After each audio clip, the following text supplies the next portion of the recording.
May friend ako na alam niyang favorite ko yung ganitong luto.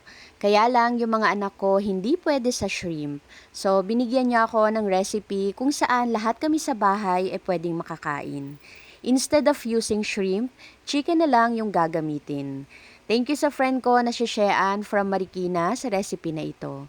And for today's video, gagawa tayo ng chicken camaron na talagang masarap at madali lang gawin. Gusto mo rin ba? Tara, luto tayo. Sa recipe na ito ay kakailanganin natin ng chicken breast at niluto ko na po yan, tinimplahan ng asin at paminta.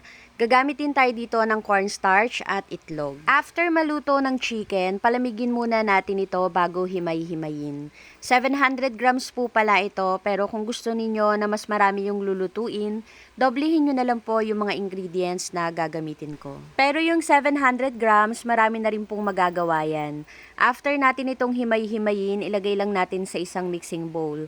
Then ilagay na rin natin yung iba pang mga ingredients na kakailanganin. Maglagay tayo dito ng 3/4 cup ng cornstarch at sa pampalasa po naglagay lang ako ng asin, paminta, and optional lang po pwede kayong mag-add dito ng seasoning granules.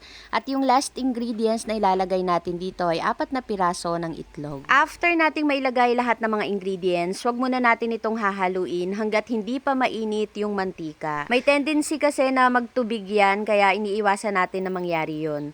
So, nung mainit na nga yung mantika, tsaka ko lang ito hinalo. At bago nga natin ito lutuin lahat, magprito muna tayo ng kaunti para malaman natin kung okay na ba yung lasa. At kung sa tingin po ninyo na may kulang pa sa lasa ng ating recipe, kayo na po ang bahalang mag-adjust. At sa pagluluto naman po nito ay kumukuha lang ako ng 1 tablespoon ng ating chicken mixture. Kung napansin nyo po pala na nagkaroon na ng tubig or nagtubig na yung ating mixture, okay lang po yan.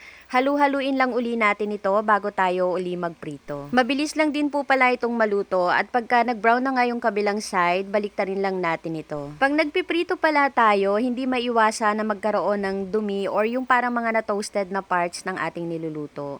Tanggalin lang muna natin yan bago uli tayo magprito. At para kahit papano naman po ay may gulay yung ating ulam ngayon or yung ating recipe ngayon, nagsutay lang ako dito ng Baguio beans. Tinimplahan ko lang yan ng asin at paminta. At ganun lang kadali, meron na tayong masarap na ulam na siguradong magugustuhan ng ating pamilya.